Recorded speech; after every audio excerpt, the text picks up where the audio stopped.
Start us off, Carter. And welcome back to everyone's favorite sporting event, Small Toddler versus Pit Bull. I'm Chet Brown, here with my co-host, Tom Telesco. Shit, that's a real person. Thanks for having me, Chet. Yes, and we are here on round one, a small toddler. I believe his name is Apple, going up against the 10-year reigning champion Princess, the Pit Bull. There's the opening bell, and it's already over. The baby is being ripped apart. Despite my professional obligation to describe to you what I'm seeing, I will not, despite having more than enough incredible adjectives and adverbs to describe the horrific carnage we are witnessing. I don't know why we do this every year. The Pit Bull always wins. But anyway, this is Carter and Kevin Explain Football. I'm Carter. That was probably your darkest one yet. Yes. Well, this week of playoff games was very dark. That was a verbal metaphor for the 7th seed, which continues to be not very good. I've been seeing a lot of discourse about it this week of the 7th seed, because I think it's the 5th year, correct? 1, 2, 3, 4. Yep, yes. I have them listed. And it's like somewhere between 5 and 8, and the 7th seed has only won one time, and it was last year, with Green Bay beating the Cowboys, which honestly could not have gone any better way, if you ask me. Yes, truly the funniest possible outcome for the first time. It was hilarious. And a lot of people were like, is it still necessary? And I still don't hate it. I still am a fan of the 7th seed. Maybe it's just because my team finally got good, and they arbitrarily got rid of the bye. But I actually, you know what? I was going to put this in our lows, but we might as well kick it off. I literally wanted to rattle off every single game to just underline how not competitive so many of these 7 seed games were. This was, yeah. All right. So we started off in, wrong playoffs. We started off in 2020. Our first 2 7 seeds ever are Indianapolis and Chicago. Chicago loses to New Orleans 21-9. And Buffalo beats Indianapolis 27-24. And I will say, as someone who watched that whole game, it was not that close. They scored a touchdown at the 11th hour to make it a little closer. Next year, the 2021 playoffs, the number 2 Kansas City Chiefs. Who's the number? Oh, that was when Tennessee was the 1 seed. That was a weird year. That was a very weird year. Yes, because I remember now. What happened for the Bills was they played the Titans. It was a 4th and 1 near the red zone, and Josh Allen slips on the QB sneak. Yeah, that was a weird year. They beat both Kansas City and Buffalo in super weird games. Anyway, Kansas City Chiefs absolutely pastify the Pittsburgh Steelers 42-21.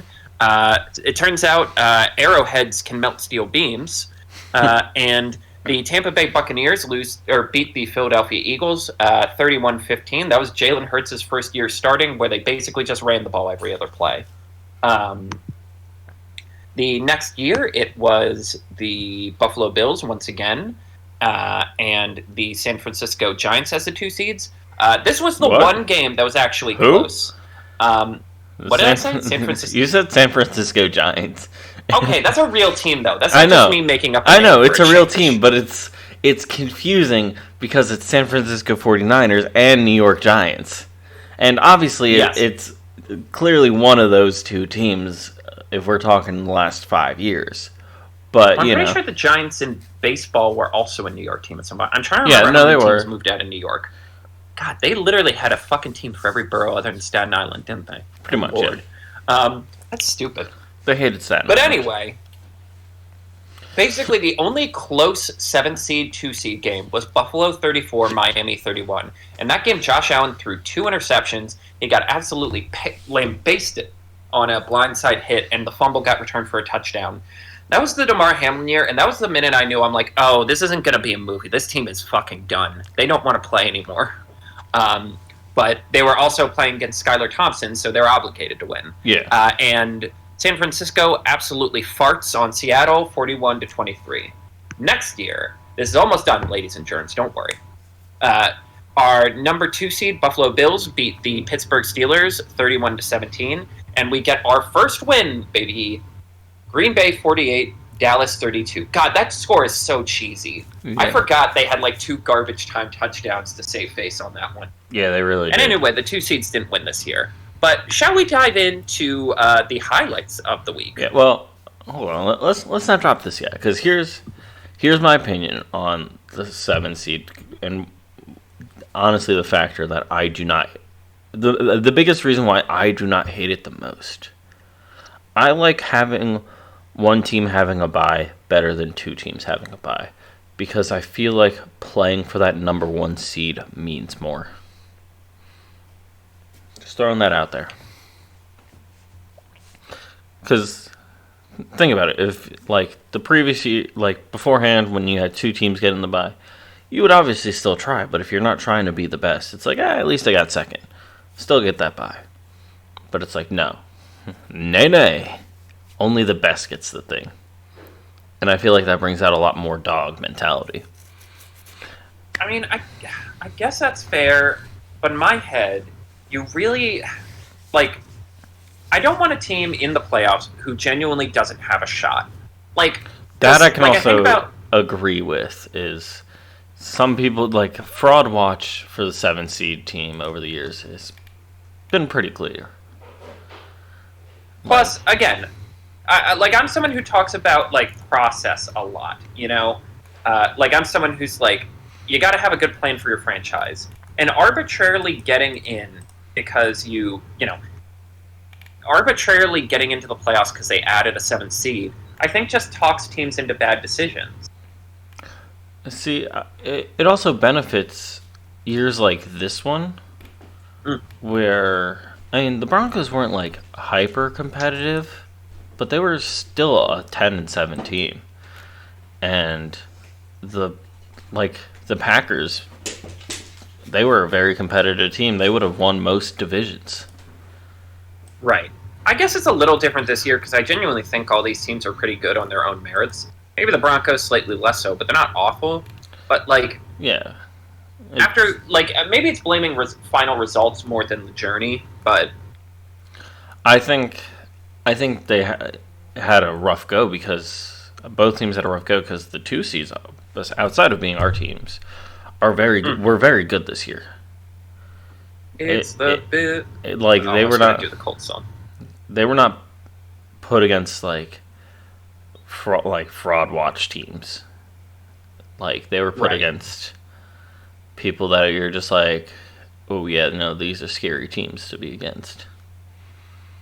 I guess that's fair. I just I don't know. It's only a part of it's also just because I know they're going to try and add an 8th team.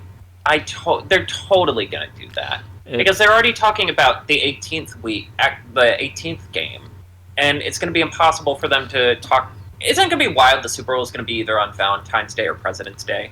If they go through with this. Yeah, and they're totally going to add another playoff team. And then that's like half the fucking... What is this, basketball? Yeah, it's... If they add an 8th team, which I'm not saying they should, I definitely strongly discourage that. I think they should do it a little bit more... Oh, God, I'm trying to think of the... I'm not saying, like, do a realignment, but a little bit more of, like, a basketball or baseball style, like where it is truly the best teams in the conference, that like the top 8 teams regardless of division, because like if you like say they have 8 teams, you get one from each. Let's actually look at it this year. So if there was 8 teams from the NFC, you have all the division winners, and then you have all the people that originally made it, Commanders, Vikings, and Packers, and then the 8th team would be the Seahawks. But actually the Buccaneers just barely eked it in. But if you go into like last year's bracket, where you really kind of just phoned a friend for the Buccaneers to get in at 9-8. So many other teams would have either earned that spot or it would have been like different. So that's like that's my stance on it, is if you're gonna put in the like another team, it has to be the best of the best, regardless of division. You can still give that first one a bye or some shit, first two a bye, because it has to be an even number. But you can't be like having the token South teams pretty much be like allowed in, because 2 years ago Buccaneers led the NFC South with a losing record. I'm surprised. God, I'm like the discourse about like changing it so the seeding is not based on division. Like that's really picking up steam this time, mostly because of the NFC North. But I am shocked this current system survived that, because that was insane that they got a home game. But at the same time, I'm like, again, you don't want it to be like basketball. You want the divisions to matter. Like, your thing is like the number one seed should matter. My thing is the division should matter. Like, you face these guys, like, you want your division to be hyper competitive. You want your division to be absolutely good. The minute you make it where the division winner doesn't automatically get a home game, it's like, well, then are you going to take your division that seriously? Like, whatever, you can win 9 games, you can win 8 to 9 games outside of your division and win like 2 in and still get it, like get in the playoffs. Who fucking cares? Like, that's kind of my big hobby horse, because again, it is so funny, and like I know we got to dive into the actual episode soon, but this is kind of one of my bigger points, and it's a point that I think carries through this, it carries through the theming of this entire playoffs, if not this entire season, is like, for all of the like hand wringing about like basketball getting its cookies stolen by the NFL, like the NFL encroaching on its Christmas time. Like the ratings being so much lower, like all of the angst about like what's wrong with the NBA, and I'm like, I don't know, maybe get fucking commentators who don't shit on the sport all the time. I don't know what to tell you. But it's like, it's so funny because the NFL so desperately wants to be more like the NBA in a handful of specific ways. One, they want more. They want way more games, like they inadvertently want to devalue the games by having so many, because so much of our complaints with basketball are like, you don't need 80 games. You don't need this many playoff teams. We need to cut all this by like a big chunk. Like, they just want they're addicted to more, like the NBA has been for so long. They want the divisions to just not matter. They just want it to be like free-flowing seeds.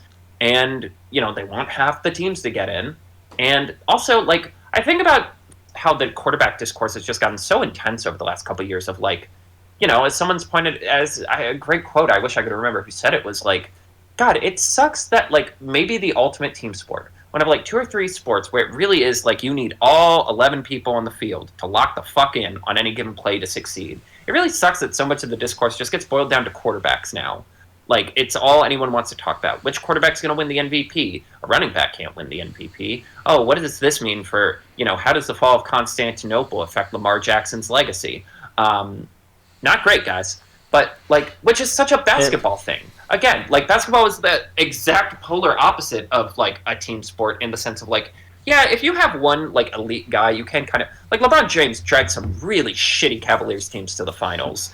Like, yeah, during the NBA Cup this year, Giannis went up against Oklahoma City, which is the number 1 team in the league, and, like, Milwaukee's in the middle, and he just bullied them. He just, like, big brothered them and won that game. Yeah, and... Like, you can't do that in the NFL. Yeah, Michael Jordan helped lead the Toon Stars into defeating the Monstars.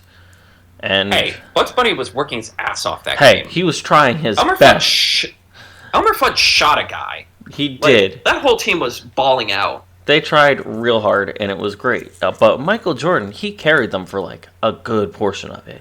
And then Bugs Bunny, being a quality co-captain, he was the one that stepped up and was like, you know what, like, I have an idea. Like, let's get loony. Let's get loony. Incidentally, some shit leaked from Multiverses, and apparently Lola Bunny is going to be coming really soon. And I'm like, God, I really hope it's, like, from the Looney Tunes show and not just Space Jam, because you don't need 2 characters who play basketball. That's decadent. That's decadence. But no. like, yeah, I think it's so interesting. The unhinged nature of the Looney Tunes show Lola Bunny in a video game. She would be like Wario. Instead of pulling out a motorcycle, she pulls out her car. Yes, she that's canonically. What I was about to say. I was like, yeah, she just hits people with cars and shit. Yeah, she has hit and I'm multiple like, yes, people. My kind of character. I love that and that's a talk for a different time. Football. But yeah. Anyway, yeah. Well, even talking about the NBA to NFL thing, someone like all of the angst about the Lamar Jackson Josh Allen game that's coming up is like, who is going to get the chance to stop Patrick Mahomes from becoming Jordan? And I'm like, God, it's so weird to think of it that way. That it's like, oh, if the Chiefs three-peat, it's not just that the Chiefs are a dynasty. It's Patrick Mahomes is a dynasty, and everyone, because that's like what fucking Jordan did for the entire like '90s, late '80s, '90s of basketball, where it's like, well, it's just his story, and everyone else is just either someone who played with him or someone who played against him. Yeah. Like Patrick Ewing, Moses Malone, Reggie Miller, all of these iconic players that on any reasonable standard were some of the most important people to ever be in the sport. It's like, yeah, but they were just footnotes and addendums and like chapters in another guy's story. And I'm like, God, that sucks. And it's like, I don't know. I'm getting existential here. Let's get high. And by that I mean not drugs, kids. I mean celebrating the achievements of the week. Yep. First game, Houston versus Los Angeles Chargers. Houston gets it together. Like, I'm sorry, but as many faults as the Chargers had in that game, which was about 4 interceptions worth, Houston really pulled their lives together. Yes. It is so funny, because the first year we did this show, and I remember that we didn't do episodes every week. We kind of did them, like, quarterly or, like, at chunks. We try to do every week, and then it just... like tech issues and so many things. But, yes, I remember that was the year, which is fitting, because Minnesota did also have a similar season this year, where they went like 13-3 and were one of the higher seeds. Yes. And everyone was like, they're fraudulent. This is fake. They're going to lose in the first round. They're not going to get it done. And I remember my exact phrasing was something along the lines of, after they inevitably lost to the Giants, which inadvertently fucked that franchise beyond repair. Apparently. Yeah, I just remember we were talking about it, and I'm like, God, isn't it so sad? If you're someone on this team, and everyone's doubting you, the entire discourse is like, you're a phony, you're a fake, you're not going to get it done, this is all fool's gold. You'd like to think everyone would come together in the locker room and have their, like, High School Musical moment where they're like, no one believes in us, let's go out there and kick some ass, let's prove them wrong, and then not do that. Yeah. Actually prove that, the haters said I couldn't do it, and they were right. Great call by the haters, frankly. And the Texans actually did the thing. Like, again, they were the underdogs in this game, betting lines. Yes. Like, they were, like, I think I don't remember the line. I don't like gambling. But I think it was, like, the Chargers were getting 2.5 points, which is wild for a team that's away. Like, everyone was like, oh, this is going to be the culture. Like, this is going to be the first big building block of the Chargers culture. The Texans are done. They didn't look like they wanted to play against the Ravens or the Chiefs. Yeah. Tank Dell gone. Tank Dell gone in one of the saddest way possible. Yeah. His leg exploded. Stephon Diggs gone. Yes. And to be honest, it looked like that's how the game was going to start. The Chargers march downfield, but they get held to a field goal. Literal first play of the game for the fucking Texans. A fumble. Chargers end up getting held to a field goal again, and you're like, okay, well, the Texans defense can't keep this up for the rest of the game. And then Stroud throws an interception, Herbert throws an interception, and then a really weird thing happened to end the half. It really did look like, oh, well, it's just a matter of time before the Chargers run away with this thing. On an absolutely insane play, Stroud fumbles the ball off the snap, is running for his life. It's 3rd and 16, mind you. This is like the deadest dead-end play. And just kind of yeets it about 40 yards downfield. And suddenly, it went from the Chargers getting the ball at the 2-minute warning to the Texans marching downfield. They end up scoring a touchdown on a beautiful pass to Nico Collins. And suddenly, they're inexplicably in the lead. And then, they've managed to force a 3-and-out that only takes 30 seconds, so they have just enough time to kick the field goal. And suddenly, they're up 10-6. And then all hell breaks loose. the Chargers just kind of implode, while the Texans' defense looks as good as it's looked since like the start of the year. Again, Derek Stingley has kind of taken the belt from Sauce Gardner as the best cornerback of that deep cornerback draft. Their pass rush is as good as ever. And yeah, they looked like a team that emphatically won their division, not squeaked through division. Yeah. No, agreed. The only thing I'll say is the defense has definitely got it together. I think that's what makes them at least a little dangerous going forward, of like, you never want to go against... There's two things you don't want to go against in the playoffs. A quarterback on a heater and, like, a great pass defense. And Stroud has been streaky this year. He's had some ups, but he's had a lot of downs, and the offense is almost exclusively dependent on deep throws to Nico Collins now. But the defense is locked the fuck in, and that at least gives them a fighting chance in any game they go up against. But, like, for the most part, I thought the offense looked kind of clunky compared to the defense still. No, it was... It was definitely a primarily defensive game, because they got a bunch of field goals, which means and it's from, like, 30-ish yards, give or take, 40 yards. So the offense isn't quite finishing every single drive. And they get the, according to the Google review of the game, the classic labeling of unknown score, where they block a field goal for a return, and they get 2 points out of it. It's hilarious. It's funny as shit. Oh, I forgot about that. I literally forgot about that. And it really was a game. It turned into a game from hell so quickly for the poor Chargers. And even after that touchdown, you're like, they still got a shot, baby. Only to watch the kicker, watch his kick get deflected in the air, and he tries to bop it. I'm pretty sure he didn't realize, because people always forget that rule, that if you return on a conversion or a field or a extra point, if you return it, you get a point. You get points. Yeah, you get 2 points, and then the ball back, kind of like a safety. Right. That's when I was like, all right, actually, maybe this game is over. And that was before another interception. Yeah. No, it was a very, very weird start to the weekend. Yes. Talk about just, really throwing out like a monkey wrench. Right. A classic 4 o'clock, well, we're obligated to make this a national broadcast game, ends up becoming weirdly interesting and compelling, and kind of tragic in certain ways, which we'll get to. Yeah.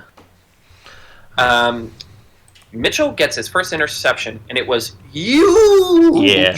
You put it in all caps. You gotta expect me to make a dumb sound. Yeah, so flash forwarding literally 24 hours to the Eagles game.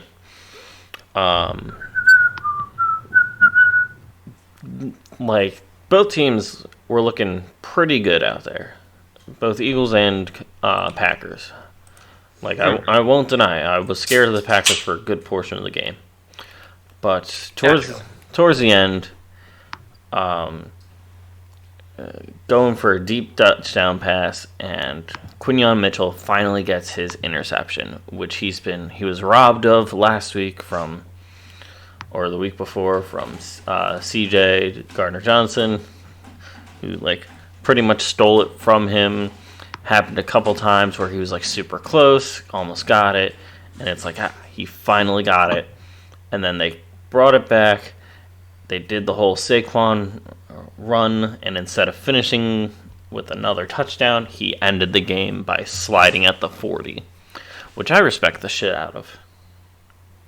I really need him. Frankly, I'm on the opposite end of the spectrum. I need him to drop the humility thing. You're an Adonis. You're in the 1 percentile of athletes. Oh, God made you to be arrogant. It is one of those... He's not going to turn you into a spider or some shit. He made you like this. It is one of those instances where, I would say there's probably a 90 to 95% chance he could have ran that back for a touchdown. No problems whatsoever. But that little slim chance of him accidentally tearing something, him slipping or something happening, someone goes for a block and gets tripped over, some bullshit happening, it would have felt like the most stupid and selfish thing to do. And while I agree with you, he does have the ability to just have that arrogance, and he should use it a little bit more. He's kind of like a little bit of a season 2 Jamie Tart, where he's a little bit confused on how angry he should be. It's a Ted Lasso reference. Ted Lasso is such a great show. Anyway. I'll get to it when I get to it.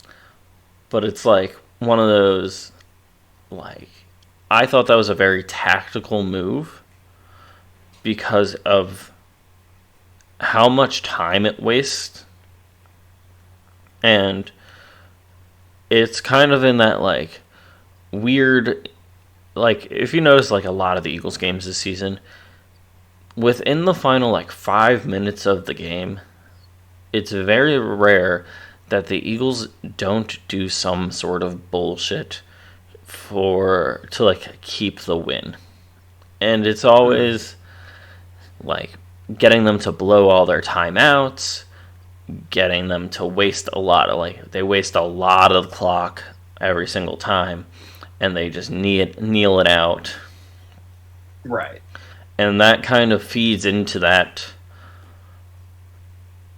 Technically, it looks like we are doing just enough to win, but we secretly have so much more in the tank that you don't even realize. Like, what was it? I think it was against the Cowboys or something like that, where Gardner Johnson gets, like, a last-minute interception, and you see him kind of, like, start to run hard, and then he makes it, like, 10, 15 yards, and then he clearly just lets go of the gas. Right. Like, he's just like, all right, I'm done running now. And almost comes to a complete stop. He starts, like, it goes from, like, a sprint to a light jog at best. And I think that's a very key aspect of this season Eagles, is we are not trying too hard to, like, distinctly win. We are just trying hard to win, and we're going to play it safe. Which you can't say, which kind of proves they learned from last year. Yeah, it's interesting because it is like, I mean, I don't know. I guess if you've committed to not shattering the rushing record for the purposes of not getting injured, you kind of have to commit to that.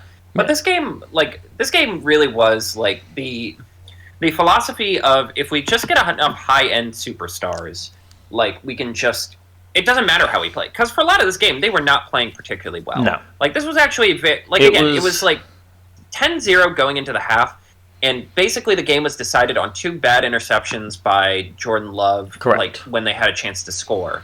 But, like, it really came down to, okay, but Saquon's going to have, like, 3 or 4 big runs that set the tone. We're going to have one play, or Dallas Goedert, who I think you can make a reasonable argument isn't a superstar. He's just a very good tight end. Simply just, like, runs over someone. Yeah. And, like, multiple plays, a handful of plays where the defensive line gets there in time.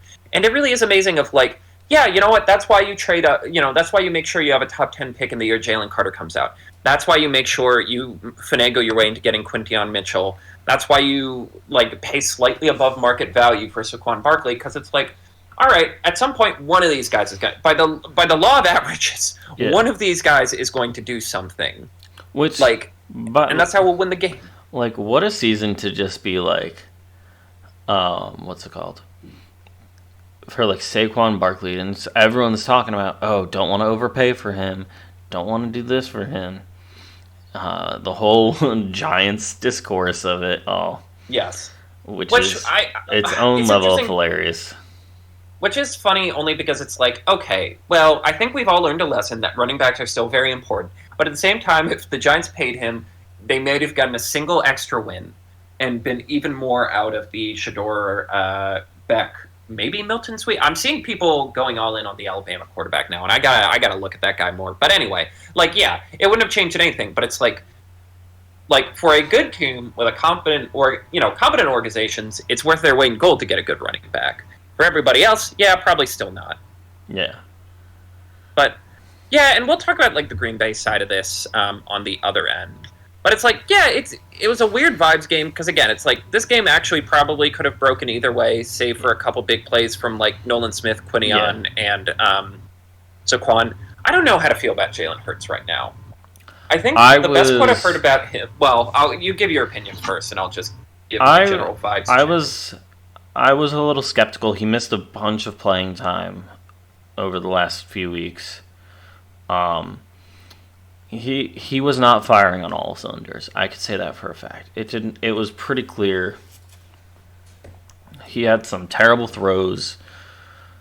I do think he still would have done better than Pickett would have done but based off of his last 2 games of the regular season's performances of Tanner McKee just focused straight up on get rid of the ball, get to the ball to this person as soon as possible and stuff.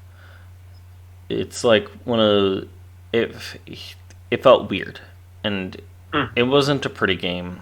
There was plenty of times when Josh Jacobs was just running through the defense, but it was late in the game. Right. So it was kind of at that weird stage where you're gassed but not gassed. And Nakobe Dean got hurt, he's been a superstar at linebacker all year. Him and Zach Bond. So that was like a huge hit because while the Eagles' defensive backfield is better this year, they still do not have depth. They are very surface level. So, if a safety comes out, you got Sidney Brown who can kind of replace, but you don't have a true backup safety. You're going to throw in someone who's going to get targeted at, and you're going to hope they don't screw it up. Right. Yeah, it's interesting.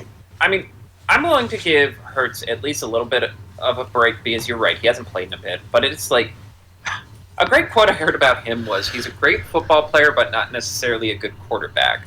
Again, it's similar to the Russell Wilson thing of he can play exactly one way, and God help any motherfucker who tries to get him to change his behavior, change that, because it's just not going to work. I don't know. A part of me is it's objectively uncool that the Cowboys are interviewing Kellen Moore, but I'm also I don't think it matters anyway at this point. Maybe Kellen Moore unlocked Barkley a little bit, but it didn't fix the pass game. Yeah, the pass game though is looking better this year than it has previous years. Especially last year. There's some variety in it. It's a little bit different. They're still doing some mix-ups and stuff. So I'm liking it. But it still has the same core. I think the biggest thing is you need to keep an offensive coordinator for more than a season at this point. Because this is the third or fourth in 3 seasons. I mean, last year's coordinator whole situation was it was all weird. It was its own crapshoot. And it seems like Vic Fangio is looking to stick around. I think in an interview he said something along the lines of, "Yeah, this is going to be my last coach and team coaching gig," something of that nature. Right. Where he is not looking to branch away from the Eagles, which is, from how he's put on the defense the vast majority of the time, it's all right, I love that. But you need somebody to stick for the offensive coordinator for more than a season. And for the amount of discourse that he gets about things with Nick Sirianni, you can't deny he's a very winning coach. And he has also, he's gotten coordinators head coaching gigs. Right. That being said, how good they do on their teams, up in the air. Looking at you, Jonathan Gannon and Shane Steichen. Well, yeah, Steichen. I'm honestly more worried about Steichen. Yeah, Jonathan Gannon, as much as I despise him for clearly chatting about things and not caring about Super Bowl results, I still get a big giggle out of his "Where My Killer's At" speech. More importantly, Gannon still has the emergency lever he can pull of Well, if you let me pick my own quarterback, like he inherited Kyler Murray. He did inherit Kyler. Steichen decided to go with Anthony Richardson. He doesn't have, that's it. I don't think he gets another chance at the apple. Yeah. So at least Gannon has a couple of emergency levers he can pull to save his job. But yeah, it is funny that both of our teams have objectively, statistically, two of the most successful coaches in modern NFL history, and we're always like, fuck them. Yeah, that's also the thing. It's like, you are, if you were put on, let's say, I'm trying to think of a random ass team. Let's say Sirianni was on the Colts, and everything else was the exact, the teams, he had this Eagles team on the Colts, and the Colts were in Philly with their exact team. Once again, in this weird ass hypothetical, everyone would be in Indianapolis would be hype as shit. But because they are on one of the most critical fan bases, it doesn't matter how good you are. The second you look like you are not trying to win anymore or look decent, you're going to get shit on, regardless of how close or bad it is. Anyway, Washington gets to the next round. That was fun. Yes, the Washington Commanders defeat the Tampa Bay Buccaneers 23-20. The Cardiac Kids do it again. Jalen Daniels has yet another incredible performance. This was an interesting game. I had to watch a lot of this after the fact because this was during our D&D session where I host, and I just was like, I cannot split my brain two different ways in terms of this. I need to kind of be focused. I actually thoroughly enjoyed it. It was really good because I didn't have to host, so I just had it on the TV and I would turn to look at it when I wasn't on. Right, which is why I'm grateful. Which is why I'm grateful. This is the opposite week, so I'm not I can have a quiet meltdown about the Bills while still being paying attention. Oh, Carter, you and I both know it's not going to be quiet. Yeah.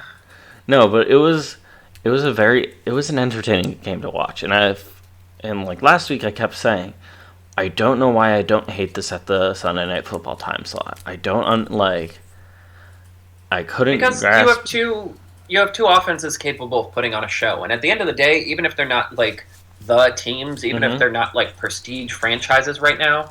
Well, I mean, I guess the Commanders are, but that's a legacy thing. At least you want two teams that can run, at any moment snap and score 14 and a quarter. Yeah, no, it was thoroughly enjoyable to watch. Obviously, last second field goal for the win. Love that. But it was a nice showing from both teams, and truly, if we're talking about outside of scoring, this was by far the most even game of the entire weekend. Right. Yes, it's the one game that was actually close. There was a couple different interesting tidbits because again, Tampa Bay ultimately their loss kind of comes down to one little segment near the end, and those are the margins in the playoffs. But I was they were moving the ball downfield. Mike Evans had his best game against LaShawn Lattimore, maybe ever. To the point where people were why is he still covering him? He's clearly actually hurt. He can't do this. Yeah. And really for them, it just came down to the final drive where they had a chance to basically lock up the game. They tied it with a field goal, but that field goal came... They had a 2nd and 1 at the Washington 12. All they had to do was get a single yard, and then it would be a breeze to the end zone. But, Baker kind of mumbled a snap and had to run up for no gain. Bucky Irving got stuffed, and then they were forced to kick the field goal. And then, once again, Jaden Daniels, does it again. He just methodically drives the ball downfield. This was the best their skill players have looked. McLaurin finally gets his day in the sun as a good playoff player. And yeah, I don't know. I just if there's one team, again, I know it would be at the expense of the Eagles, but it's if there's one unexpected team I'd like to see get in, like at least to the NFC title game, if not the Super Bowl. Wouldn't it be awesome after all of those years, literally a franchise, 30 years of just franchise rot, of franchise neglect because of Dan Snyder, who's probably sitting and grumbling on his little yacht in the Mediterranean because if he goes on land, he'll get arrested. Probably just stewing as he watches this team immediately turn it around. I'd honestly love for the fact of the Commanders beating the Lions this upcoming week, for the sole reason of the Eagles' playoff picture is a rematch tour, and I kind of like that. Because they played the Packers opening week too, and so it's like a fun playing back again. And then they played the Rams middle of the season, and that's this upcoming game. And them playing the Commanders would be fun. They didn't play the Lions, but the Lions would be it would be the team, like the toughest team in the conference by far.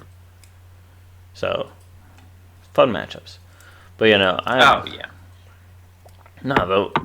both teams were on, this was a playoff game where literally one little mistake would have lost you the game, and it did for the Buccaneers. And the margins were just that thin. Yeah, you can't say that for literally any other game in this weekend. And kind of going back to that 7-seed conversation where it's like, sure, the 7 seeds lost, but so did the vast majority of the wildcard teams. Right. Are they the only wildcard team to win? They are the only wildcard team to win. Damn. That's brutal. But yeah, that feels appropriate for a team that has basically been on a why not us heater since that Hail Mary pass. Yeah. They're a team that goes for it 5 times on 4th down and converts 3 of them. They're it's very grunge. I don't know why I want to describe it as grunge, but it's grunge. Well, I was thinking more punk rock, but I suppose those are 2 adjacent genres. Yeah, it's just hard to hate them. Again, I think Daniels will, shoot up the NFL approval ratings because it seems like he's got good vibes. And again, it's if you bring back, a prestige franchise or a franchise with a lot of fans, that immediately... again, Dak Prescott's been cruising, despite not being... Honestly, I'd put Daniels ahead of him at this point. He's been cruising on the fact that he made the Cowboys semi-relevant. Again... in terms of the legacy franchises, the Commanders, the Steelers, the 49ers, the old guard ones that have been here forever. If you're good there, you're golden. You're mint. You're a celebrity. Yeah. And he's already shooting up those rankings. But yes, that was also your game to watch. Yeah. Shall I share mine? You shall. Okay, this one's a little less fun because it wasn't really close, frankly. We had another matchup of the Steelers and the Ravens, and the Ravens kind of just humiliated them, 28-14. And you'll be like, but Carter, that's only 2 touchdowns. That's not that bad. And I assure you, it was much worse. Yeah, no, it was, for example... the total yards for each team. Baltimore, 464. Steelers, 280.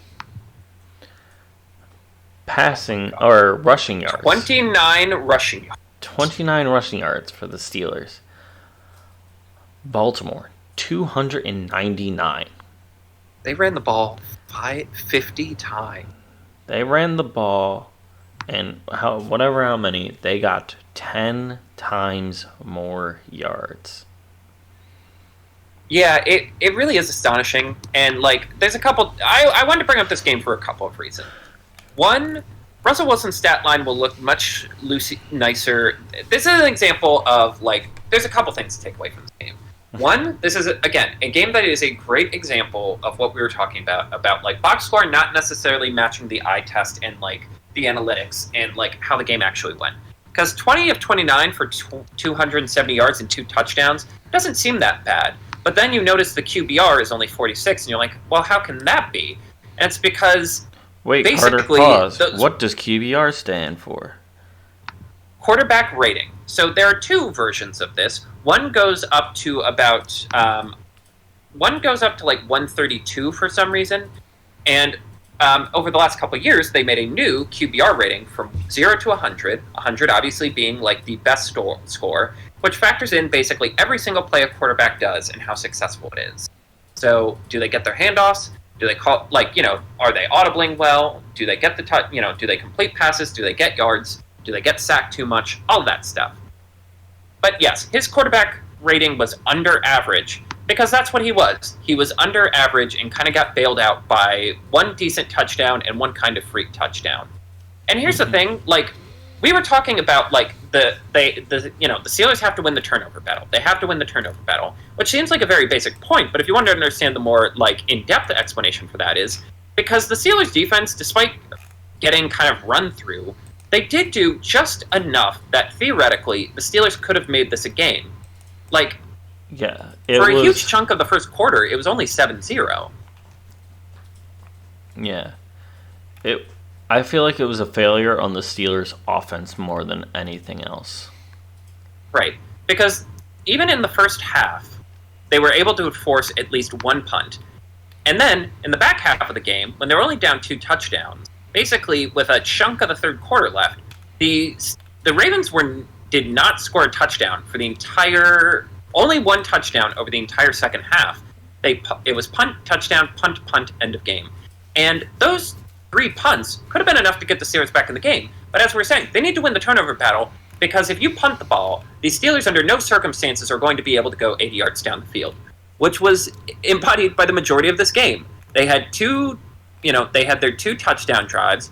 One was actually a pretty impressive 98-yard drive, and the other was just several chunk plays. The other one was a George Pickens 36-yard touchdown, and I don't know if you've seen this highlight, but it was as close to a hospital ball as you're going to get without actually scoring a touchdown. That defensive back was coming to murder that man and missed him by a whisker. That was insane body control by Pickens.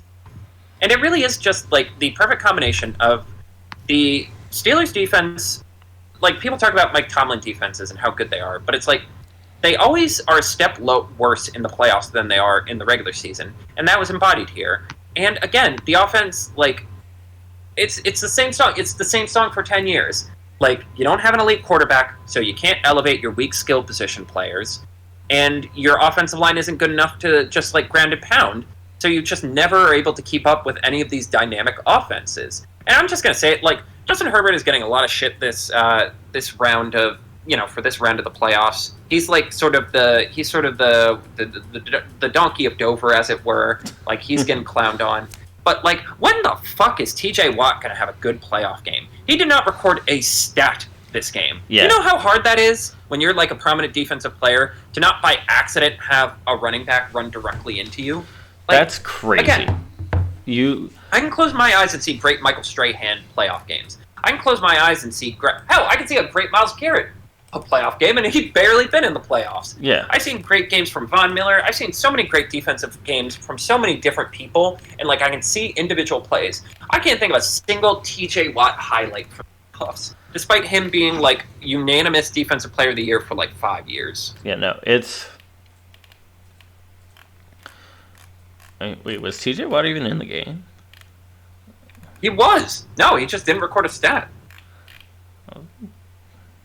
Alright, I just didn't see him on the list, regardless of whatever stat was played. Whatever. Anyway, yeah, no, that's one of those things where it's just TJ Watt is so good that other teams are focused on not him. It's alright, I want to get to... It's I want to go against TJ. You're going against TJ Watt. And it's just you have to plan for him accordingly. That's a fact. Yeah, no, he just didn't get a single stat. Just not a single stat. Win sprints, baby. Win sprints. Yeah. And it really is just again, at some point, Pittsburgh's really going to have to ask itself the hard question of all right, there are 2 ways you can do this. You can move on from Tomlin. Maybe one of the teams who needs a coach and doesn't really have room to wait, maybe they can overpay you and you can get the assets to build, Or you can do the Rams thing and try to overpay for an elite quarterback. But the problem is, like, what elite quarterbacks are going to be available? Like, do you talk yourself into Sam Darnold? Do you talk yourself into Aaron Rodgers? Like, there's not... God. The stars are not aligning on that. No, there's too many people. Like, with the whole current quarterback situation, everyone is paying their quarterbacks heavy. Right. The elite quarterbacks are all paid, and they're all on relatively good teams. Yeah. Like, Joe Burrow is probably the most elite quarterback on a bad team, and it's like, okay, they had one off year. They'll be back. Yeah, no, I think they need to get things right. If they have another bad year next year, then Joe Burrow, I feel like, could be like the top offer, but everyone else is pretty locked in. Even the ones that you wouldn't classify as being like the best quarterbacks. Like, as of right now, like, CJ Stroud is not gonna, like, if he continues playing like how he is, he's gonna get that 5th year easily.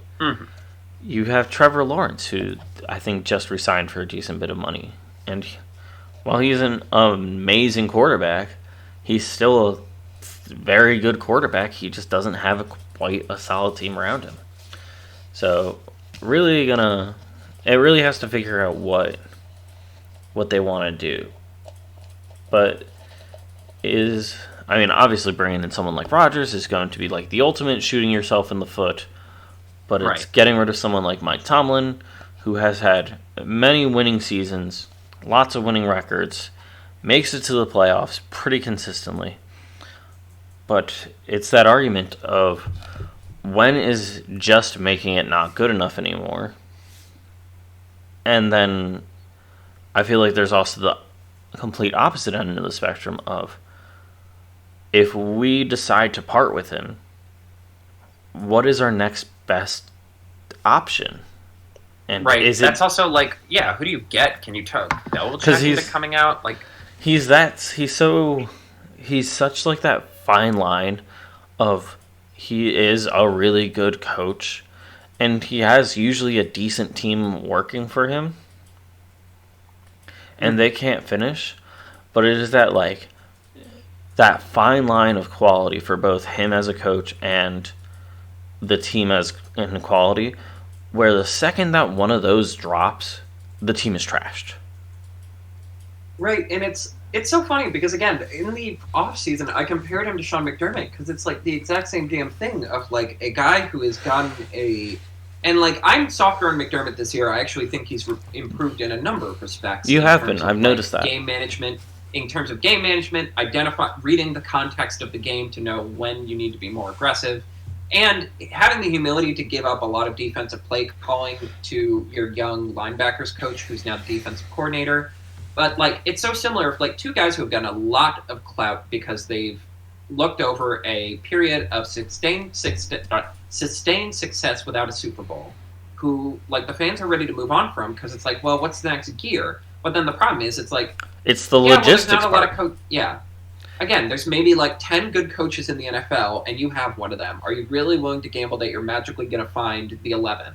Yeah. And then the one difference, of course, is that Sean McDermott was lucky enough that him and Brandon Beane decided, yeah, fuck it, let's try to get Josh Allen. Maybe it'll work.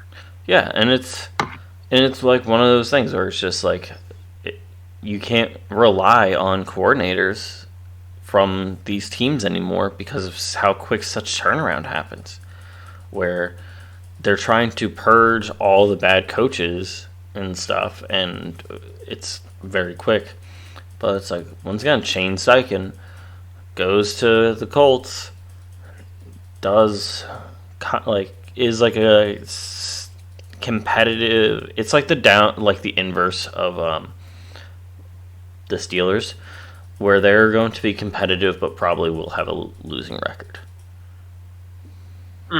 And like they won't be just making it into the playoffs, they'll be just missing it.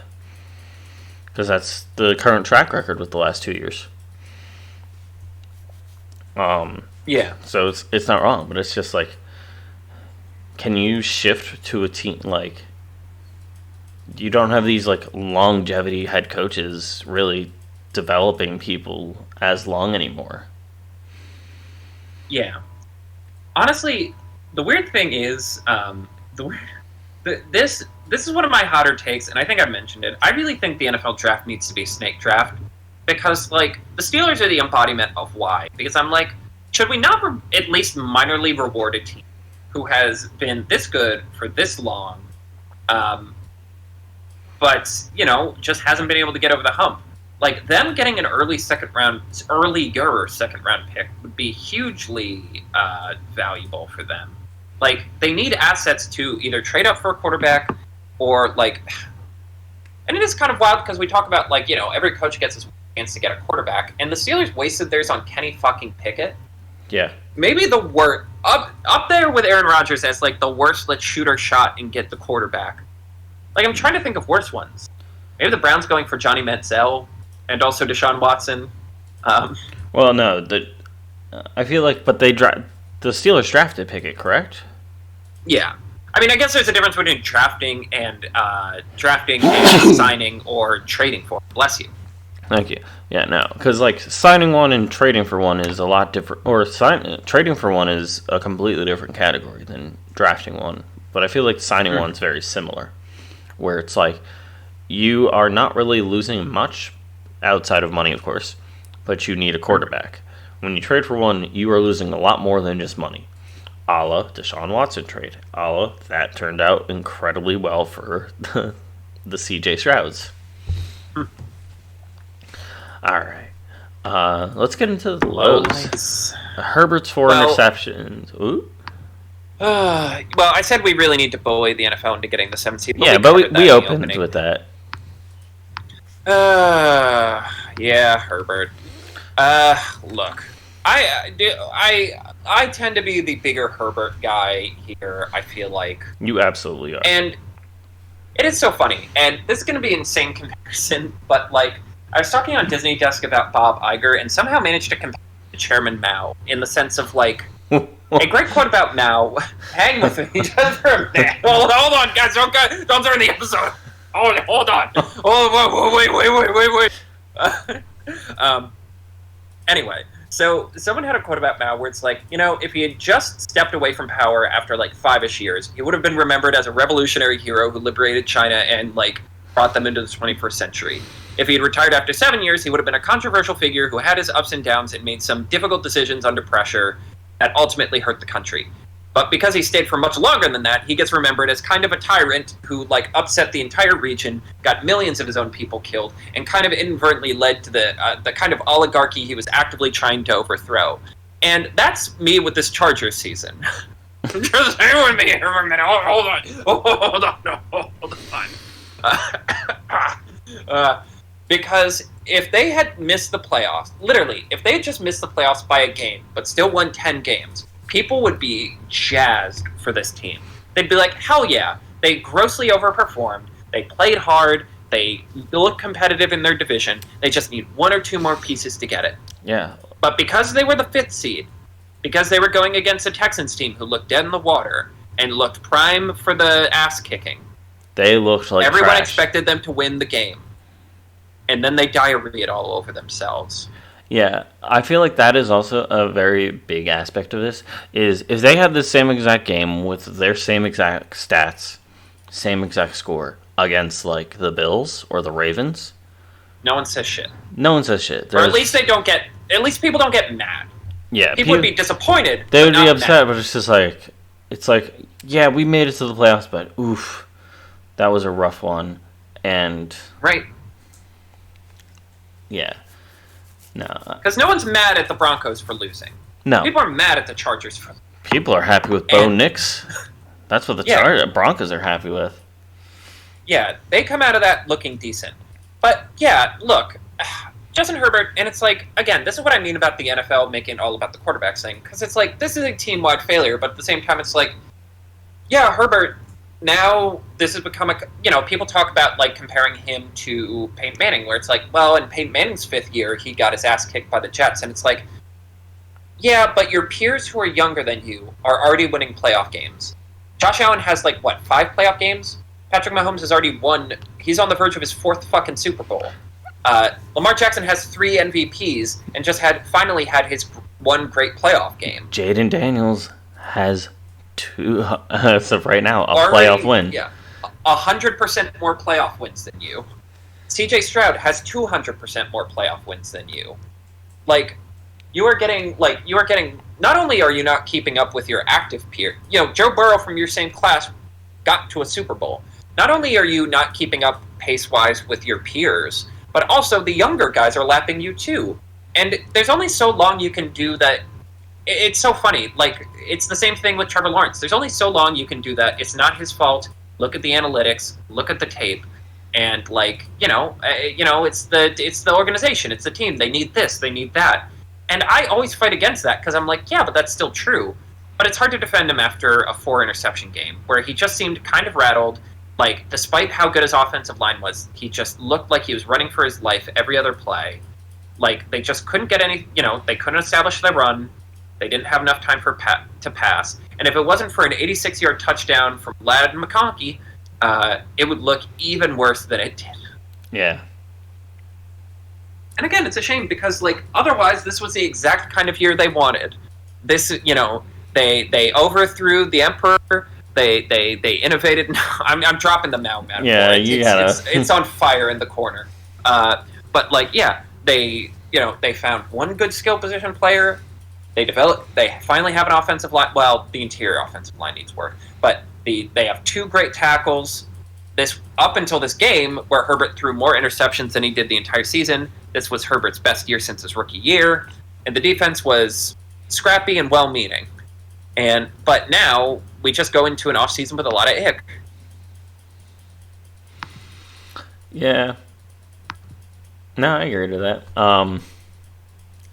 Green Bay, if they made it out of the game, would have had half a team. Yeah, is there a list of all the injuries that happened mid-game? They lost Jai Alexander and Watson before the game. Yeah, so that was already bad enough. And then it was literally everyone else. Yes, just this list on ESPN. Receiver Romeo Doubs to a very upsetting concussion, and he had already had one during the season. Yeah, that one looked real bad. Edgetold Jenkins and Josh Myers. Yes, this was it's literally what we were talking about last week, actually, of there's always the one team in the playoffs who looked great the whole season and then just runs into the injury wall. Where at some point there is honestly, I thought the Texans were there already, where it's and the Bills, it's the problem the Bills had going into that Chiefs game, where it's at some point the team you're putting onto the field is not actually the team you needed to win the game. Mm-hmm. And that's really how it felt. Honestly, a part of Barkley made the quip of I didn't want anyone else to get hurt, so I was just ending the game. You gotta kind of respect it though, because it's with that track record. I didn't bring it up earlier, but the track record of the game is they need to. What is it's the bit from the Quidditch World Cup where the guy's all right, we've been playing for 5 hours. At some point, I don't care if this costs us the game. I just need to end this. Yeah. At some point they just ran into a wall of injuries where it's they just do not have the talent, especially against this team that is all top-end talent and very little under it. The Eagles could have been in the reverse position if A.J. Brown gets hurt, if Devontae gets hurt, the whole thing kind of falls apart. And I almost don't even want to put, the interceptions from, Love, despite them being kind of characteristic of stuff he's been doing wrong all year, I almost don't blame him because it's it reminds me a lot, weirdly it reminds me a lot of the 49ers Eagles game for the conference title game, where at some point the 49ers realized they just didn't have enough dogs and kind of just had to force it. They're we either have to send it downfield or we have to try and force a turnover on every single play, because if we play straight up, we're just going to lose because we don't have enough talent. Yeah, and then you start getting angry and start picking fights. I remember seeing somewhere that somebody on Green Bay, a clip of someone on the sideline, something was talking about, it's you can't let them get upset with you. Mm-hmm. You can't let the Eagles upset you. And it's just it was an offensive player or someone talking about the offense, and it's almost pretty quickly after that conversation they cut to both Jalen Carter and CJ. And it's just you want to not get upset and you want to keep your equipment cool, but then you got some pretty big trash talkers. Yeah, it would only be worse if Brandon Graham wasn't involved. Right. And meanwhile, AJ Brown is in this like eat pray like he's like a go-getter career white gal in a movie, like listening to her self-help tapes of like smile, happy, frown, sad, express emotions correctly. I think that's from You Got Mail. I love the discourse from this all. From like everyone freaking out about AJ reading a book, and at a press conference, literally Sirianni said like he's just like, yeah, he always has a book. It's just this is the first time you guys seen it, because I want my players to be able to like if they need to read, pray, meditate, whatever when they're on the bench to help keep them in the game. I'm here for it, which I respect I would respect as a player. It's like, all right, he's like, obviously there's some. It's kind of like having like how when I would run a retail store where it would just be like, it's like you are not doing something massively distracting. If you need to take a second, work on your homework or something like that, as long as you're not being rude, I don't care. You can still do your job and do your homework at the same time when we're slow. I don't care. Right. And like that's kind of my one major retail job was working in an indie bookstore, and it's like, yeah, I'm doing crossword puzzles and stuff. It's fine. You can still be locked in. I'm still doing inventory. But like, yeah, it's funny because I do feel like there is an interesting subculture of like, yeah, people like dick around on like do shit on the sidelines all the time. They're listening to music, they're getting hot dog, like they're getting food. Like, you know, Joe Montana is one of my favorites. He discovered the phone that goes up to the like booth where the offensive coordinator was. He discovered it actually, like if you press the right button, it just worked like a regular phone, and he'd just call his wife and just like have conversations with his wife on the sidelines. I saw that, yeah. When he's like, I'm bored. Yeah, I don't know. It's just funny. And again, if I was working at the bookstore, I would have just gotten like 5 copies of that book and then just put up a little sign that's like, read like AJ. Yeah. But yeah, it's interesting because they are similar to the Chargers in that like it feels like a disappointment only because they had the expectations going in were big. But at least it feels more excusable because it's like, well, injuries. Yeah. And they can kind of call this whole season a wash because it's like, you know, your first game Jordan Love injured his groin and he was like kind of hurt the whole year. So I'm willing to call this like kind of a wash. I wouldn't call it a wash. I would call it like an asterisk season. Right? Because they still did good. They did good. They didn't do bad. But they were... Love had a couple injuries. A lot of people were hurt. It was kind of a revolving door for like positions at some points. Like their main, I think it was their left guard or right guard in the game, got hurt very early on, and they had 2 or 3 people try to replace him. And it's just like, it just wasn't working. It's just like, for the amount of injuries and problems this season, they did better than, like, I would be happy with this. I would be very happy. It's showing great promise. God, I hope I have, you get an A on your medical staff for the players' report cards of each team. Right. This is more frustrating than a disappointment. Yeah. Because, you know, the mental mistakes, trying to force it. And I do think it raises an interesting question of, like, you know, what, in terms of both offense and defense, I do think they still have a question of, like, what identity do they want? Because right now, like, on offense, it's like Josh Jacobs has proven himself as a good, like, tone setter. But in terms of your passing offense, do you want to be an everyone eats team where it's all about scheming up opportunities for everyone? Or is Jordan Love going to be one of those guys who really does need a go-get-it guy? Like, do you want to try and overpay for T. Higgins? Do you want to see, like, if you Tyreek's not coming to Green Bay. Who am I kidding? He's not going anywhere cold. If that happened, that would be amazing. But yeah, no, they have the ability to figure it out, but they still have a core. Yes. They still have a core image and stuff where they just need enhancement talent. And to, like maybe 1 or 2 more stars on each side of the ball, and they jump up to the next level. Darnold remembers his past. Remember. Well, what metaphor is more funny? The Lion King one that I used last week of remember who you are, or the Green Goblin mask being like... Oh, it's the Green Goblin mask. Hold on to the ball. You make me sick throwing the ball away. Yeah. You can get that touchdown if you hold on to it. The most... He could not. The most piss-poor performance of the entire playoffs. Yeah, I'm going to be honest. I was actually kind of emotionally... Like, I love the Rams, but it was kind of emotionally devastating to watch in real time. It was not 9 pretty. sacks for 82 yards. A Insane very fun statistic. game. Yeah. A very fun game for any sporting team is to go, like, find their local radio broadcast and, like, listen to it along with the footage. Because people have been pulling up the Minnesota clips as the commentators get progressively angrier at him taking sacks. And it's such a bummer because it's not like it was a new problem. It wasn't just like, oh, you got out-schemed or, like, what you did. Or, like, it was just a bad game. It was literally, it looked like he went back in time and was on the Jets again. Yeah. Where it is this, like, if I keep running around, I can make something happen. If I keep running around behind the line of scrimmage, I can make something happen. And just nothing getting open. He's doing that thing where you pat the ball so, like, your feet are never set, so you can never get a good throw off. And then he just gets mollywopped. And at some point, I think around sack 8, the guy just goes, he's holding on to it too long, get rid of the ball! And I'm like, that is a man who... That is a fan who is in the proper position. Right? It's like...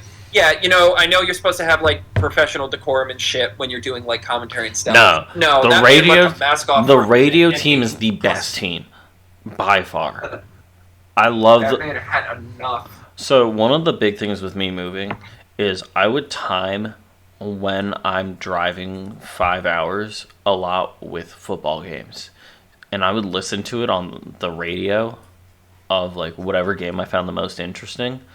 One was the Cowboys versus the Giants, and I was listening to the Giants side of it, and they were just like, it was the game where the Cowboys kept getting, like, these calls at the refs, or the flags kept getting thrown, and then the refs would be like, there was actually no call on the Cowboys there. I apologize. And the amount of hilarious commentary I heard from the team about it was like, once again, like, they are, there were 7 flags thrown, but it turns out that not a single one of those was an actual penalty. Hilarious. I love that. But for all right, you ready for some stats of this Vikings the Rams game? Hit me. All right. Total yards from both sides. 269 to 292. So that's very close. Obviously in favor of the Rams. Yards per play. This is the fun one. The Rams average 5.7 yards. What do you think the Vikings averaged? It can't be more than 3. 3.8. Good Lord. And what's wild is the Rams only scored 3 points for the entire second half. Like, there was an opportunity to get back into it, and it was just too late. He was seeing ghosts. He just panicked. Literally just, it's like once you're shell-shocked, you're just not getting back in the game. I actually want to look, because, like, I was in and out of this game because it was really starting to bum me out. Let's see. The back half of it was punt, touchdown, punt, downs. And someone pointed out on that one punt drive, the way they were moving so lethargically, Aikman could not hide his contempt. Like, he's really reached... He's one of my favorite... The best commentators are the ones who, like, very clearly can't hide their contempt anymore and are like, I don't care if I'm paid to be professional. I'm just going to express my feelings. He just kept being like, they know they're down. They know they're down 3 scores, right? Yeah. Like, are they just giving up? All right. Him and Peyton are great at that. Because, like, especially because Peyton is on, like, a loosey-goosey or it's more of a talk show sort of thing. Yes. He can just be a real dick when he sees a quarterback he doesn't like. That's why you need, like, the Kelsey brothers to do that kind of show. Right. I'm surprised they don't do that. Well, Travis is still actively playing. Can't really do commentary. Right. But it's just like, and like I fully like, you need them to do that, or you need them to do the Pro Bowl, because they just have this energy about them that just pushes, like, for example, like I'm not a big fan of actually Jason Kelsey being on commentary a lot, because it feels like you are restraining him too much, which is why I like his like podcast and late night show now, is because he's not being as restrained. He's able to be himself. Kind of, I think I made this comparison before, but like Pat McAfee vibes of like, it's like you just go out there and be you. We're not looking for anything but yourself. And then he's just like, yes, that's how it works. That's how the magic happens. And putting those two in charge of the Pro Bowl specifically would be entertaining as fuck, because they're just insane people. They host beer chug-offs for charity and stuff. Right. They made made a trophy. Do they still do that thing where they have like celebrity coaches for the teams? They had Who was it? Rice and Dion? Yeah. No, I don't remember. It was, I forget who, but it was it's still primarily for like the Pro Bowl, Peyton and Eli again. But it's just like, nah, you fucking just put in the Kelseys for that, where for fans of their podcast who win a beer chugging contest, they have a giant golden baby for them to sign as a trophy. It's insane. Like, the right amount of crazy that would make the Pro Bowl even fun.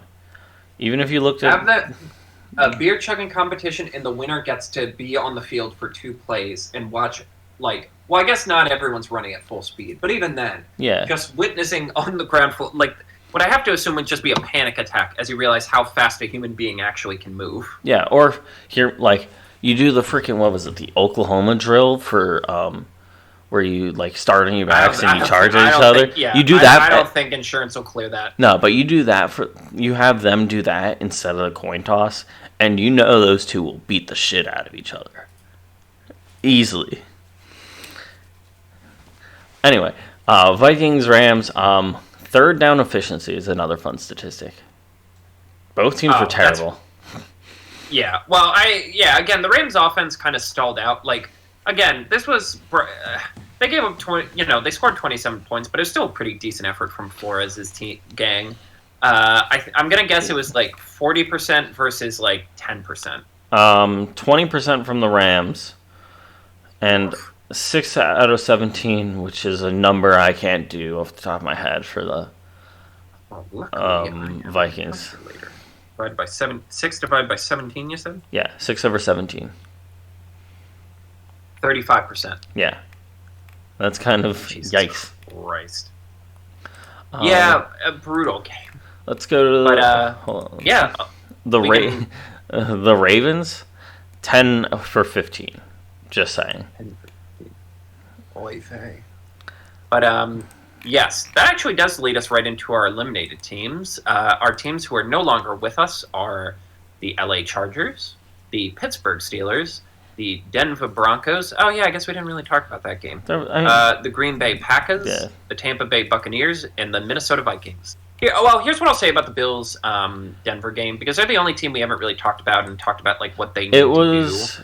It was 2 different levels. Yeah, it was 2 different levels, but it was not the Broncos losing is still one of those losses that really would count as a win for the season as a whole. Right. Because they did for the most part, they were doing exactly what they needed to do to start the game. Yeah. They, take advantage of the explosives that the Bills are capable of giving up. They scored on a 43-yard touchdown pass, which everyone in my house was just like, here we go. They were able to largely contain Josh Allen's legs. The pass rush was very, very good. I think he doubled his. Josh Allen got sacked for the first time in 3 months, forcing multiple field goals. And but unfortunately, the Bills' offensive line was able to outpower them, and then pivoted to the pass in the second half. Yeah. Also, if you look at time of possession too, Buffalo, 41 minutes and 43 seconds. Denver, they 18 exclusively minutes ran and 17 the ball for seconds. the first half. Yeah, no, it's literally they just got outplayed and they didn't have at least enough time to try and do it. They had the ball for barely a little over a quarter. And it did feel like they kind of took their foot off the gas in terms of trying to push it downfield, because I do think they decided at some point it was just worth it to preserve Bo Nix's confidence. Like, there were a couple times where he could have tried to force it downfield and he didn't. Like, I think they saw what happened to Mac Jones when he got absolutely whooped by the Bills in the playoffs, and they're like, you know what, let's just take the L in this one. And again, it's like, this is a successful season for them. Yes. They made the playoffs. Like, they're still paying for Russell Wilson, but, like, that money's going to start shedding. And you can build an actual football team in the 2 or 3 years you have Bo Nix for cheap. Yeah, no, you got enough. Like, you got a very good showing from Bo Nix for the season. A winning record, a playoff appearance. And now you just kind of got to, like, fill in some holes. Surprising effort from, like, Marvin Mims Jr. this season. Apparently he's just the best fucking wide receiver who's ever lived. Apparently. Dude's having a great one. Like, you know, a little bit of help in the rushing department. A little bit of extra help on, like, a little bit extra quality and, like, as a for like a receiver 3. Very sneaky fun Ashton in terms of, like, if you get, like, a top end back on this team, the offense goes, like, about chilling. Yeah, one tactical trade for a quality running back or to enhance their offensive line, and this team just it's like the Packers. It just jumps up that next level. Yeah, they're in a position that I think of, like, with Joe Flacco and the Ravens. Like, all right, the defense is already in place. You get just enough on offense, like, win. And I'm like, well, it's not going to be easy, but theoretically. Yeah. All right. Shall we do the notable notes? Yes. Okay, we've had our fun with the fucking moon bit, but, like, what the fuck, Jerry? So, the fucking Cowboys quietly decided not to go forward with Mike McCarthy. A very abnormal situation where, like, he missed the opportunity to interview with multiple teams. Well, it hurts both teams. It hurts both sides because McCarthy didn't get to interview for weeks. The Bears wanted to, and the Cowboys said no. And the Cowboys now missed their window where they're legally effectively the legal tampering period where they're allowed to interview, like, active playoff coaches. Yeah. So this truly benefited no one. I hate that you can interview for coaches during the season. I hate it. It's truly only because billionaires own these. Like, again, these are all billion-dollar, and which is a derisive comment about childish. And yeah, they're not going to sit around and wait. Like, they refuse to sit around and wait. So they'll never let they'll never let that law change in terms of, like, being allowed to do. Mm-hmm.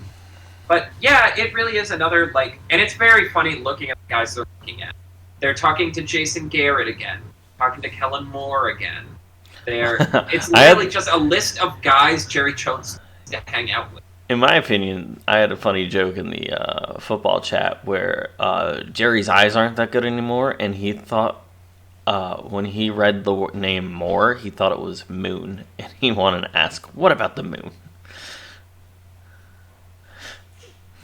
Nope. But yes, I just wanted to bring this up because it's just classic dumb guy. It's a fucked situation. Again, why are we pretending this is a serious franchise? Because, like, it's only desirable because it's a brand name. Mm-hmm. Like, Jerry doesn't overpay for coaches. He hasn't done that in forever. Like, I honestly think this might just be a stealth Dion thing because, again, Jerry likes Dion. He likes Dion. And I think the running joke I see online is he gets Dion, trades up to get Shador. Or just pulls an Archie. But I'm like, that's harder to do. It's easy to do that, but it's like 1 or 2 teams. You can't do that with 10 teams. One of them was going to call your bluff. Yeah. Yeah, so that's our that. Question of the week, just like last year, it's playoffs. So which of the eliminated teams from this week, like, which 2 would make the best Super Bowl? Chargers, Tampa Bay. Ooh, that is a good one. I don't know. The AFC options aren't as tantalizing as the NFC ones. Yeah. I mean, I guess the question at hand is it post this week, or is it like everyone is at 100%? Because if it's everyone at 100%, Green Bay versus Chargers could be a fun game. Yes, that was my other, right. If it's either seeing one of these two guys ascend to being one of the top quarterbacks, or seeing Baker Mayfield's ultimate redemption tour. Yeah. No. But some fun matchups that could happen. Shall we move to next week? Hell yeah. Next week, first round buys. They're coming back, baby. All hands on deck. It's the end of the road for everybody. All right. Our schedule. Our Saturday games are Houston versus Kansas City and Washington versus Detroit. And then our Sunday games are Rams versus Philadelphia and Baltimore versus Buffalo. And I think Philadelphia and Buffalo is supposed to be snowy. I don't know about Kansas City and Detroit, but I know it's going to be not ideal weather for a lot of these games, and I'm here for it. Make them struggle. Right? Make them it's figure it out. It's so interesting. Right. Because, famously, Matthew Stafford hasn't had a lot of cold games. The Ravens haven't been able to practice because it's so freezing. I don't know. On one hand, it's we put the Super Bowl in perfect conditions. You got to earn the perfect condition. Exactly. You have to go, run the gauntlet, and then the Super Bowl will be the most. I want it to be like I keep saying, it should be in an indoor big stadium in freaking Omaha, Nebraska, where there's no wind. It is 70-something degrees, maybe 60s, whatever is not too hot for the amount of work they're doing. Nice and comfortable. And you are playing in a very, a pretty pristine environment. So the game truly comes down to who is the better team. You can't do any, the Eagles versus Kansas City one, people are slipping and sliding over that field.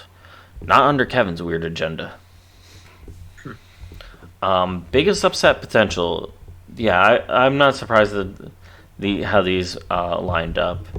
I said Washington versus Detroit a little bit because of the seeding difference, but Washington has the young kid in energy of I don't want to say they're phoning it in and they somehow really made it there, but it's just the quality getting there. It's it's not that big dog energy that Detroit has.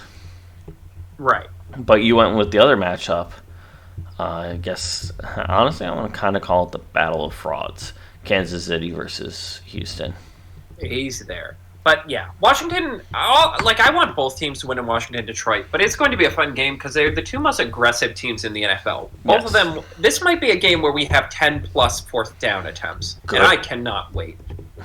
Yes, good. And it's Detroit's defense has been a little better lately, but the two things they do are man coverage and blitzing. The Washington doesn't have the best offense or wide receivers to handle man-to-man, but boy howdy can Daniels rush it. Daniels can scramble like the best of them. Yes. But, again, the only reason I'm putting KC Houston, I don't believe this is going to be an upset, but we needed one. And I do think, again, it's what is the recipe for the upstart upset team? And it's I think a streaky hot quarterback and a good pass rush. I also think it's one of those it's the situation of Kansas City, despite being the number one seed, I don't feel like they've actually earned it with how they've played this season. They've gotten very lucky a lot of games, winning by one score or less. And Houston's this weird, scrappy team where I feel like they have nothing left to lose this season. True. The further they make it, the better for them. But they've already matched last year. So it's not like they declined in a significant amount of quality. And they don't really have much to lose. The more they win, the better they just look. Right. Yeah, I just, if you're gonna get honestly, I genuinely would prefer to play Kansas City this round because it's like take the gamble that you can catch them. Yeah, you can catch them off the bye, just kind of like slightly off, and you can get just enough of a lead that you have control over the situation. Mm-hmm. Cold start for them. Kind of same with Detroit, but I feel like Detroit. I don't know what it is about the energy Dan Campbell brings, but I feel like they do not have the ability to be cold and have a cold start. I feel like it's like one of those weird things where, like, Amon-Ra St. Brown is on, like, fast asleep for the bye, and the second he is able to practice again, because isn't there rules about, like, if you have a bye, you can't, like, practice for the week or something like that? Or, like, you give him time, well, you give him a couple days to rest. But the second that the rest period is over, he yawns in his bed, puts an arm around something, and it's Dan Campbell staring at him, breathing so heavily that he is somehow steaming up the windows of his room, and he just goes, "It's practice time," and picks him up and just throws him out the window. Jesus Christ. I will fight. I think I have I don't have a fighting chance against most of them, but there is one head coach where if I had to fight any head coach, I'm not going to pick him, and it's Dan Campbell. I will fight literally every other one, especially Jonathan Gannon. I feel like I could beat him up. But like Dan Campbell was just like, I'm going to sign my life away if I try to challenge him on a fight. Jesus Christ. I also feel like I love your worldview on this. I don't know why I have this image of him in my head of he is one bad call from a ref from just snapping and just being like needing to be given a leave of absence so he can spend a stint in like a mental hospital. I don't know why I have this image of him, but I feel like he's right there on the cusp of crazy and insane. Like you're on the edge, Campbell. Yeah, but I love it. He's what I would want as head coach. And the one game to watch, kind of the other two games. Yeah. First off, Baltimore at Buffalo. Basically, howdy, is it going to be really interesting to see who they gave MVP after this game happened? This is truly the... excuse me.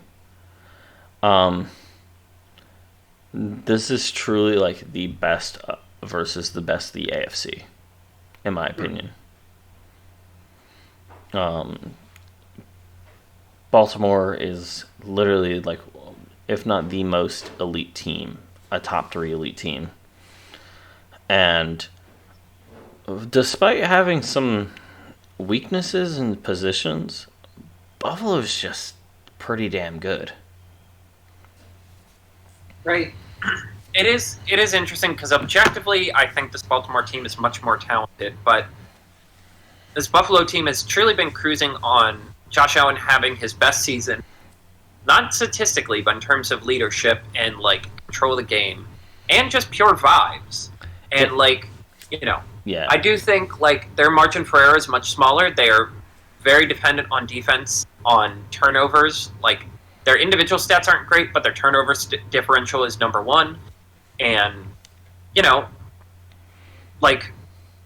I do think we are underrating how badly the game went, but also, the Bills were missing a lot of people. They didn't have Amari Cooper on offense. They didn't have Matt Milano or Terrell Burton. And you just got to hope, can the Bills get control of this game early enough to dictate the rules of the game? Because the first game got out of hand so quickly, it just basically was like a foot race the whole time. If the Bills can set the tone early, does that change something? Yeah. Also, I feel like that the Bills were not truly hitting their stride at that point. That was back-to-back. With the Texans game, that was back-to-back games where just everything kind of fell apart. Yeah. Also, there's, in my opinion, the factor of I feel like the Bills are a cold weather team. When it's warm earlier in the season, they're kind of all over the place. But the second that the temperature doesn't exceed like 50 degrees, they're all of a sudden like stupidly locked in. Like, that's when Josh Allen wakes up in his groundhog hole and goes, oh, it's actually football season now. Right. Well, see, that's a frustrating thing with the Bills and Josh Allen. It's like, it's not like, it's one thing, like, I think I compared to Philip Rivers, where it's like Philip Rivers always was like a great regular season quarterback and then took like a half step down in the playoffs. Just like Peyton Manning, just like so many quarterbacks. Where it's like, no, Josh inexplicably gets a step better. His numbers are better. Like, I'd argue that Denver game was one of his worst playoff games, which is, a game where he threw 2 touchdowns and was hyper efficient just because he was like slightly off on a road. Yeah. He has like this. It's like if there's any other way to describe it, it's like an ability like in Pokemon, where him and like Patrick Mahomes are just like, it's like it's playoffs time. Where like things aren't going our way, I'm going to just level up. And I'm just going to be like on this weird other level that honestly I feel like some of the Josh Allen's playoff games over the years that they won, if it was a regular season, I feel like they would have lost. Right. Oh, absolutely. But it's because it's the playoffs, he just has this weird extra like resource to him or something that just puts him on the next level. Right. And meanwhile, he's going up against 2 guys who are going for the legacy. Like, Lamar hasn't had the best playoff run. He just had a great game and is trying to keep it going. And Derrick Henry, as good as he's been, and he's had good playoff games, he just hasn't had a lot of playoff games. And, like, both of them are just playing to fully solidify their legacy right now. Yeah.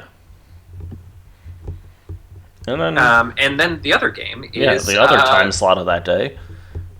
LA, Philadelphia, and my only reason on this, in terms of like, it was the only missing game. Yeah, well, yes, but also like, yeah, one, Saquon Barkley put on a show the last time they played, and 2, Matthew Stafford. Again, the Rams are interesting because they are a very high-low team. If they hit the 5 big plays they need, then they are the most dynamic offense on the planet. But if they don't hit those 5 plays, it just might not work out for them. Yeah, and no, never mind. I was going to say they played early in the season. They did not play like super early in the season like I thought they did. But yeah, no, and it's going to be like the same exact battle in both of these games of a quarterback that can throw and run and a top tier or running back versus a quarterback who leads his team all over the place. And I think both games are going to be, it's going to be which defense screws up last for both games. You're right. On Sunday. Where, like, we talked about, like, the Pittsburgh-Baltimore being the turnover battle.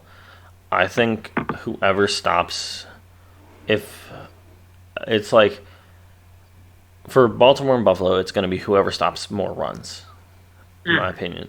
For LA and Philadelphia, it's going to be if LA can stop more runs, then Philadelphia can stop passes. Right. Because if Cooper Kupp or Puka Nacua breaks out, very few people can actually stop them. The same could be said with Saquon Barkley. The same could be said with James Cook. The same could be said with Derrick Henry. Right. Yeah, it is a very fun slate of games. I'm not gonna lie. I actually really like the dynamic for all 4 of these. Yeah, I like this weekend. I'm very happy with it. I liked last weekend too. I was very happy with the teams going into it. I didn't like all the games, but it has fun potential for all these games. And as we approach basically like less than 24 hours before the games, shall we send them off?